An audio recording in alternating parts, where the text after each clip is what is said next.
भारत एक ऐसा देश जहां कहा जाता है हर 100 किलोमीटर के बाद लोग, भाषा, खाना और कपड़े बदल जाते हैं। भारत इकलौता ऐसा देश है जिसके संविधान में 28 लैंग्वेज को मान्यता दी है। 140 करोड़ से भी ज्यादा आबादी वाले इस देश ने आजादी के 76 साल पूरे कर लिए हैं और इन 76 सालों में न जाने कितनी मशहूर हस्तियों ने अपना योगदान दिया है, चाहे वो हमारे ग्रेट लीडर्स हो, साइंटिस्ट हो या फिर बिजनेसमैन। पर आज से ठीक 1 साल पहले 14 अगस्त 2022 को इंडिया ने एक ऐसा लेजेंड को खो दिया जो ये सारी क्वालिटीज रखता था। उस इंसान को इन्वेंशंस में इंटरेस्ट था, वो बिजनेसमैन थे, मूवी डायरेक्टर थे, पॉलिटिकल कनेक्शंस थे, इन शॉर्ट ऑलराउंडर थे, बट मोस्ट इम्पोर्टेंटली वो इंडियन स्टॉक मार्केट के गहरे समुंदर के सबसे बड़ी वेल थे, mister Rakesh Jhunjhunwala, the big bull of India. एक ऐसा इंसान जिसका विजन इतना पावरफुल था जो किसी भी स्कैम को एक्सपोज करा सकता था। एक ऐसा इंसान जो अपने गुरु के नक्शे कदम पर चलकर इंडियन इकोनॉमी को वो चीज सिखा पाया जो बहुत सी गवर्नमेंट्स करने में फेल हो जाती थी, वो थी इन्वेस्टिंग इन इंडिया। झुनझुनवाला जी का मानना था कि एक दिन सेंसेक्स 60,000 पॉइंट को टच करेगा और ये प्रेडिक्शन उन्होंने तब की थी जब सेंसेक्स सिर्फ 1500 पॉइंट पर था। उनका मानना था कि स्टॉक मार्केट इंडिया का वो फ्यूचर है जो इंडिया को वर्ल्ड लीडर बनाने में मदद करेगा, इंडिया को यूएस, चाइना, रशिया जैसे देशों में कम्पीट करने में मदद करेगा। और अपने इसी बिलीफ से उन्होंने इंडिया की इकोनॉमी में भरोसा करते हुए अपनी पूरी लाइफ इंडियन स्टॉक मार्केट को दे दी। सिर्फ 5,000 रुपए से शुरुआत करके 45,000 करोड़ के माइलस्टोन को अचीव करने वाले राकेश झुनझुनवाला जी की कहानी अपने आप में एक मिसाल है जिससे हम बहुत कुछ सीख सकते हैं। और आज के इस वीडियो में हम राकेश जी की लाइफ से जुड़े कुछ इंपॉर्टेंट स्टोरीज पर नजर डालेंगे और सीखेंगे कि इन स्टोरीज की मदद से वो हमें क्या सिखाना चाहते थे। साथ ही अपनी पूरी लाइफ में राकेश जी ने ऐसे कौन कौन से डिसीजन लिए जिनकी वजह से वो 45,000 करोड़ के फॉर्चून को बिल्ड कर पाए। और उनकी लाइफ की कुछ ऐसी अनकही इंटरेस्टिंग स्टोरीज हैं जो सिर्फ आपको एक अच्छा इन्वेस्टर ही नहीं बल्कि एक अच्छा इंसान बनने में भी मदद करेगी। Chapter number 1, the 9-year-old boy who dreams big. Rakesh ji का जन्म 1960 में मुंबई के एक मिडिल क्लास मारवाड़ी फैमिली में हुआ। उनके पिता एक इनकम टैक्स ऑफिसर थे और उनकी माँ एक हाउसवाइफ। मिडिल क्लास मेंटेलिटी की वजह से उनके घर वालों का ये मानना था कि उनके बच्चों को एक हायर एजुकेशन और एक प्रोफेशनल डिग्री लेकर एक सेफ एंड सिक्योर जॉब पकड़नी चाहिए जिससे उनका फ्यूचर सिक्योर हो पाए। और इनकम टैक्स डिपार्टमेंट में होने के कारण उनके पिता घर में अक्सर फाइनेंस के बारे में, स्टॉक मार्केट के बारे में चर्चा किया करते थे। और फाइनेंस फील्ड में होने के कारण उनका फ्रेंड सर्किल भी कुछ इसी तरह का था जो उनसे हमेशा पूछते रहते कि स्टॉक मार्केट क्या है, कौन सी इन्वेस्टमेंट कितनी रिस्की है, किस कंपनी का क्या हाल है। और इन सभी बातों को चुप चुप के पर्दे के पीछे खड़े होकर वो 9 साल का बच्चा राकेश झुनझुनवाला जी सुना करते थे। अब मुंबई जैसे महंगे शहर में रहने वाली एक मिडिल क्लास परिवार के श्री राधे श्याम जी झुनझुनवाला यानी राकेश के पिताजी यही चाहते थे कि राकेश अच्छी से पढ़ाई करें और बढ़िया सी जॉब पकड़कर सेटल हो जाएं और बाद में फैमिली को भी सपोर्ट कर सकें। पर वो कहते हैं ना कि पूत के पांव पालने में ही दिख जाते हैं। ठीक उसी तरह 9 साल की उम्र से राकेश के मन में स्टॉक मार्केट को और इन्वेस्टिंग को लेकर इंटरेस्ट जागा और उन्होंने डिसाइड कर लिया कि उन्हें स्टॉक मार्केट में ही अपना करियर बनाना है। 13 साल की उम्र में राकेश के मन में स्टॉक मार्केट को लेकर और भी ज्यादा क्रेज बढ़ गया। और ऐसी उम्र जिसमें हर बच्चा video games, movies, TV, school और स्पोर्ट्स के बारे में सोचता था, राकेश जी शेयर के बारे में सोच रहे थे। और वो अक्सर अपने पिता से पूछा करते थे कि स्टॉक मार्केट क्या है, इसे कैसे सीखा जा सकता है, शेयर्स क्या होते हैं, इनमें कैसे इन्वेस्ट किया जाता है। उनके पिता को समझ आने लगा कि राकेश को स्टॉक मार्केट में काफी इंटरेस्ट बढ़ रहा है, पर उन्हें पता था कि ये कोई नॉर्मल रियल एस्टेट या बैंक इन्वेस्टमेंट नहीं है, ये स्टॉक मार्केट इन्वेस्टमेंट है जो बहुत ही रिस्की है। इसलिए जब भी राकेश कोई भी सवाल पूछते तो उनके पिता उन्हें किसी भी बात का जवाब नहीं देते बल्कि उन्हें न्यूज़पेपर में बिजनेस वाला पेज पढ़ने को कहते और कहते थे कि मार्केट क्या है, ये ऊपर या नीचे कब जाती है, ये खुद ही पढ़ो और सीखो। बस इतना बोलने की देरी थी कि राकेश को अपने सारे सवालों के जवाब मिल गए। उन्होंने न्यूज़पेपर पढ़ने की हैबिट बनाई और धीरे धीरे उन्हें कॉन्फिडेंस आने लगा कि वो स्टॉक मार्केट में अपना करियर बना सकते हैं। और फाइनली एक दिन उन्होंने डिसाइड किया कि ये सारी बातें वो अपने पापा को बताएं। पर अब्बा कहाँ मानने वाले थे क्योंकि उनके फादर को पता था कि स्टॉक मार्केट में करियर काफी रिस्की है, न जाने कब लाखों का प्रॉफिट हो जाए और न जाने कब कटोरा लेकर सड़क पर भीख मांगनी पड़ जाए। इसलिए उन्होंने राकेश को सजेस्ट किया कि पहले तुम अपनी ग्रेजुएशन कंप्लीट कर लो और फिर देखेंगे कि स्टॉक मार्केट में करियर बनाना है या फिर नहीं। राकेश ने अपने पिता की एडवाइस को फॉलो किया और अपनी सीए की पढ़ाई पूरी करी। राकेश अपने पिता के इस डिसीजन और उनकी गाइडेंस के लिए उन्हें हमेशा ग्रेटफुल मानते थे और उन्हें सही बताते हुए ये भी कहते हैं कि जिन जिन लोगों को लगता है कि ड्रॉप आउट कर देने से या करियर छोड़ देने से आप सक्सेसफुल बन जाओगे, वो उनके जीवन की सबसे बड़ी गलती होती है। सीए बनने के बाद उनके माँ बाप को लगा कि अब राकेश प्रैक्टिस करेंगे या कहीं अच्छी जॉब करेंगे और इतने सालों में स्टॉक मार्केट का भूत उनके सर पर से भी उतर चुका होगा, पर ऐसा कहाँ होने वाला था। राकेश सीए बनने के बाद अपने घर वालों के सामने, अपने पिताजी के सामने फिर वही से प्रपोजल रखते हैं और इस बार उनके पिताजी उनसे नाराज होकर उन्हें कहते हैं, तुम्हें रहना है तो मुंबई में रहो और जो करना है करो, मैं तुम्हें अपनी जेब से एक पैसा नहीं दूंगा। स्टॉक मार्केट में लगाने के लिए खुद ही कमाओ और खुद ही लगाओ। राकेश उन हार्श वर्ड को अपनी सबसे बड़ी स्ट्रेंथ मानते हैं क्योंकि वो खुद भी अपने पिताजी से पैसे लेकर स्टॉक मार्केट में नहीं लगाना चाहते थे। तो मात्र 5,000 रुपए लेकर 1985 में राकेश अपने सफर पर निकल पड़ते हैं और बीएसई सेंसेक्स के बाहर जाकर खड़े हो जाते हैं और लोगों को, इन्वेस्टर्स को, बुल्स को, बियर्स को, सबको ऑब्जर्व करना शुरू कर देते हैं और उन 5,000 रुपए के स्टॉक्स परचेज करके अपनी स्टॉक ट्रेडिंग की जर्नी शुरू करते हैं। चैप्टर नंबर 2,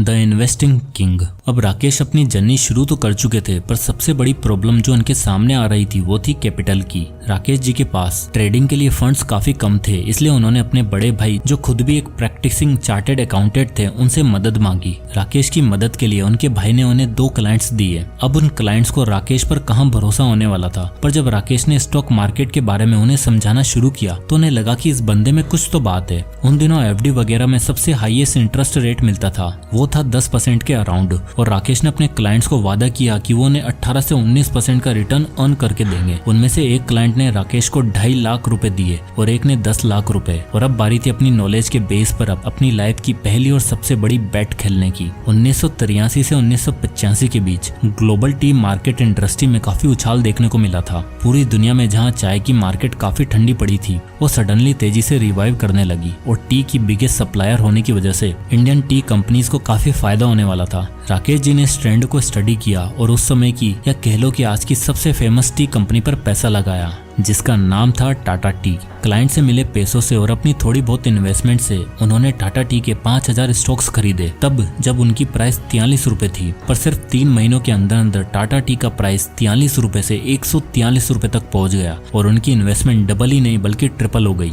उनके पहले इन्वेस्टर जिन्होंने उन्हें 10 लाख रुपए दिए थे, वो कहते हैं कि उस दिन मैंने राकेश को 10 लाख रुपए का एक चेक दिया और 3 महीने बाद राकेश ने मुझे पूरा का पूरा भरा हुआ ब्रीफकेस दे दिया। अपनी इस इन्वेस्टमेंट के बाद राकेश का कॉन्फिडेंस बूस्ट होने लगा और अब वो रुकने वाले नहीं थे। इसके बाद राकेश सभी लोगों की नजरों में आने लगे और उन्होंने स्टॉक मार्केट में अपना फ्रेंड सर्किल बनाना शुरू किया। उन्हें इसी बीच काफी अच्छे अच्छे क्लाइंट्स भी मिले और 1987 में उन्होंने 25 से 30 लाख रुपए कमा भी लिए थे और उनकी नेटवर्थ बढ़कर 1 करोड़ पहुंच चुकी थी। और 1987 में यानी 27 साल की उम्र में उन्होंने शादी कर ली रेखा झुनझुनवाला जी से। और इसी बीच उन्होंने एक रिस्की इन्वेस्टमेंट करते हुए सेसा गोवा यानी जिसे आप वेदांता इंडस्ट्री के नाम से जानते हैं, उसके 4 लाख शेयर्स 28 रुपए के प्राइस पर बाय किए और ग्रेजुअली शेयर का प्राइस इंक्रीज होता रहा और उनकी नेटवर्थ देखते ही देखते दुगनी हो गई। चैप्टर नंबर 3, सम रिस्की बेट्स। 1989 तक राकेश जी की स्टॉक मार्केट में तूती बोलने लगी थी और सेंटर में गवर्नमेंट थी प्राइम मिनिस्टर वीपी सिंह की, जो उन दिनों काफी चर्चा में थे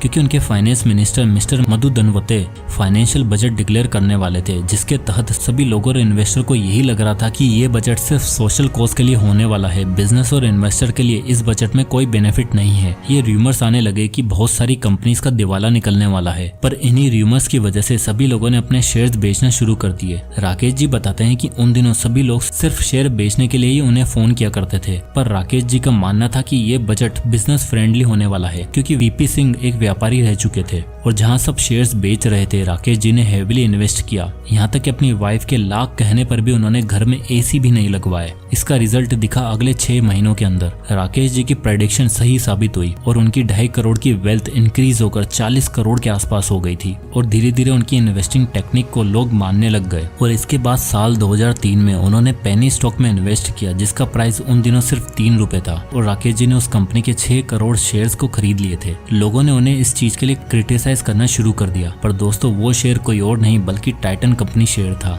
बेंगलोर में 2 दिन बिताने के बाद 27 से भी ज्यादा ज्वेलर्स और वॉच मेकर एग्जीक्यूटिव से मीटिंग करने के बाद राकेश जी ने अपने करियर की सबसे बड़ी बेट खेली और मामूली से 3 रुपए वाले स्टॉक की कंपनी में उन्होंने लॉन्ग टर्म विजन देखा और उन्हें लगा कि इसके तनिष्क और वॉच ब्रांड इंडिया में नया रेगुलेशन ला सकते हैं। और हुआ भी बिल्कुल वैसा ही। स्टॉक का प्राइस धीरे धीरे बढ़कर 10 से 100 हुआ, 100 से 500, 500 से 1000 और आज की डेट में टाइटन कंपनी का स्टॉक प्राइस 2900 रुपए के आसपास है। अब देखते हैं investing lessons from Rakesh Jhunjhunwala. Rakesh sir हमें अपनी स्टोरी से काफी इंपॉर्टेंट इन्वेस्टिंग लेसन देते हैं। Lesson number 1, learn to take calculated risk. दोस्तों राकेश जी से बड़ा रिस्क टेकर तो कोई नहीं हुआ। 5000 रुपए घर से लेकर निकले। 1985 में टाटा टी के स्टॉक्स में इन्वेस्ट करके 25 लाख रुपए कमाए और फिर 1989 में उन 25 को इन्वेस्ट करके 2 से 3 करोड़ रुपए की वेल्थ बनाई। पर राकेश जी रिस्क लेने के बारे में एक बात हमेशा कहते थे, you should strike a balance between taking calculated risk and preserving capital. यानी एक अमीर आदमी अमीर तभी बन सकता है जब वो कैलकुलेटेड रिस्क भी ले सके और अपने पास रखे पैसों को भी प्रिजर्व कर पाए। अब हमारे आजकल के यूथ की प्रॉब्लम क्या है ना कि सक्सेस कल के कल चाहिए, इसलिए जो अच्छा सुना उसमें बिना कुछ सोचे समझे सारा पैसा लगा के बैठते हैं। किसी भी जगह पैसा लगाने से पहले राकेश जी उस कंपनी को पूरा एनालाइज करते थे, जिससे उस कंपनी में अपॉर्चुनिटी क्या है, उसकी कंपटीटर्स कौन है, ब्रांडिंग वैल्यू कैसी है, वर्ड ऑफ द माउथ कैसा है, कैपिटल और डेट कैसा है। इन सभी चीजों को देखने के बाद उसमें इन्वेस्ट करते थे। तो अगर आप में भी रिस्क टेकिंग की क्वालिटी है तो सबसे पहले कैलकुलेट करो कि आप कितना पैसा किधर लगा सकते हो। इंडेक्स फंड और म्यूचुअल फंड काफी अच्छी इन्वेस्टमेंट साबित हो सकती है इनिशियल स्टेज के लिए, फिर धीरे धीरे सीखकर आप भी कैलकुलेटेड रिस्क ले सकते हो। Lesson number 2, long term investing. Rakesh ji अपने एक इंटरव्यू में बताते हैं कि एक बार उनके पास एक लेडी आई और उन्होंने राकेश जी से पूछा कि ये वाला स्टॉक्स कैसा रहेगा इन्वेस्ट करने के लिए। राकेश जी ने उन्हें एडवाइस दिया कि 12 से 15% का इंटरेस्ट से आपका पैसा 3-4 साल में डबल हो जाएगा। इस पर वो लेडी शॉक हो गई कि 3-4 साल इतना लेट। तो राकेश जी ने जेब से एक पर्ची निकाली और उस पर रेस कोर्स का पता लिख दिया और कहा कि कल के कल डबल चाहिए तो घोड़ों की रेस में पैसा लगाइए मैडम, स्टॉक मार्केट में आपका कोई भी काम नहीं है। राकेश जी का कहना है कि वर्ल्ड का सबसे रिचेस्ट इन्वेस्टर 40 साल में जाकर मिलेनियर बना। उसकी वेल्थ पर भी उसको मैक्स टू मैक्स 20 से 22% का ग्रोथ मिला था। लेकिन हमारे यूथ को तो कल के कल ही अमीर बनना है, तो भाई फिर घोड़ों की रेस में ही पैसा लगाओ। इन्वेस्टिंग वगैरह आपके बस की नहीं है। स्टॉक्स या इंडेक्स फंड से कंपाउंडिंग का पावर एंजॉय करने के लिए आपको लॉन्ग टर्म इन्वेस्टेड रहना होगा, क्योंकि कंपाउंडिंग उतनी तेजी से ग्रो करती है जितना ज्यादा टाइम बढ़ता रहता है। बस जरूरत है तो डिसिप्लिन के साथ फुली इन्वेस्टेड रहने की, फिर चाहे वो स्टॉक्स हो या इंडेक्स फंड में SIP। Lesson number 3, philanthropy and give it back. Art of acquiring के साथ साथ झुनझुनवाला जी में आर्ट ऑफ गिविंग भी था। इनकी जैसी पर्सनैलिटी शायद ही इंडिया का दोबारा कभी मिल पाए, जो सिर्फ दोनों हाथ से लेना नहीं बल्कि एक हाथ से कमाना और दूसरे हाथ से बांटना भी जानता था। 56 की एज में उन्होंने अनाउंसमेंट करी कि वो अपनी 25% की वेल्थ को चैरिटी में डोनेट करने वाले हैं। उनके पिता ही उन्हें हमेशा कहा करते थे कि तुम ऐसा काम कर रहे हो जिससे सिर्फ तुम्हें ही फायदा होता है, तो अपनी कमाई का कुछ हिस्सा दान में भी दिया करो। राकेश बताते हैं कि उनके पिताजी उन्हें काफी फोर्स किया करते थे और उन्हें बाद में रियलाइज हुआ कि ये बहुत ही जरूरी है। एक सही देशभक्त वही होता है जो अपने साथ साथ देश की भी भलाई में बिलीव करे। और Rakesh ji over the years कई एजुकेशन सेंटर्स को, हेल्थ केयर सेंटर्स को, NGOs को, डिजास्टर मैनेजमेंट टीम को काफी सहायता करते थे। Lesson number 4, the tale of choice between wealth and health. एक अमीर से अमीर आदमी भी तब गरीब बन जाता है जब उसे पता लगता है कि मैंने पैसा कमाने के चक्कर में अपनी हेल्थ को सेक्रीफाइस कर दिया। अब ये आपके ऊपर है कि आप किसे चुनते हो। वेल्थ किसे अच्छी नहीं लगती और वेल्थ से हर वो चीज खरीदी जा सकती है जो आपको हेल्दी बनाती है। पर असल में आपको आपका पैसा नहीं बल्कि आपकी हैबिट्स ही हेल्दी बनाती है। दुनिया की कोई भी ताकत आपको नहीं बचा सकती यदि आपकी हैबिट्स अच्छी नहीं है तो। मोस्टली अमीर और रईस लोगों के अंदर हार्ट डिजीज, मेंटल अनवेलनेस, BP और शुगर जैसी प्रॉब्लम्स देखने को मिलती है उनकी रॉन्ग ड्रिंकिंग हैबिट्स से। और 14 अगस्त 2022 को उसी शॉकिंग न्यूज ने सबको हिलाकर रख दिया जब हमें पता चला कि मुंबई के ब्रीच कैंडी हॉस्पिटल में हार्ट अटैक आने के कारण राकेश झुनझुनवाला जी का निधन हो गया। स्टॉक मार्केट के जायंट मेमथ कहा जाने वाले झुनझुनवाला जी 62 साल की एज में हम सबको छोड़कर चले गए, सिर्फ और सिर्फ अपनी अनहेल्थी हैबिट्स और हेक्टिक वर्क लाइफ की वजह से। यहाँ तक कि उन्होंने डॉक्टर्स को ये तक कहा था कि जब मेरा आखिरी टाइम आए तो मुझे सिर्फ 3 घंटे की मोहलत दे देना काम करने के लिए। राकेश जी को जब तक ये बात रियलाइज हुई तब तक बहुत देर हो चुकी थी और इसलिए वो कहते हैं ना, मेरी जैसी गलती कभी आप मत करना। जितना हो सके अपनी फैमिली को अपने लव्ड वंस के साथ निभाना और उनके साथ साथ अपने आप को ट्रू फाइनेंशियल और मेंटल हैप्पीनेस देना। राकेश जी को इन्वेस्टिंग के साथ साथ आर्ट, कल्चर और म्यूजिक का भी बहुत शौक था। वो एक हम्बल, सुपर इंटेलिजेंट और एक लविंग पर्सनालिटी थे जो इंडिया को एक अलग लेवल पर लेकर जा सकते थे। और इंडियन इन्वेस्टिंग के फ्यूचर में अब शायद ही ऐसा जेम देखने को मिलेगा। एट द एंड में इतना ही कहूंगा, wherever he is he is at a better place. और हम सभी का एक फर्ज बनता है उनके रूल्स और प्रिंसिपल को फॉलो करके इंडिया को सच में एक ड्रीम कंट्री बनाना। जय हिंद।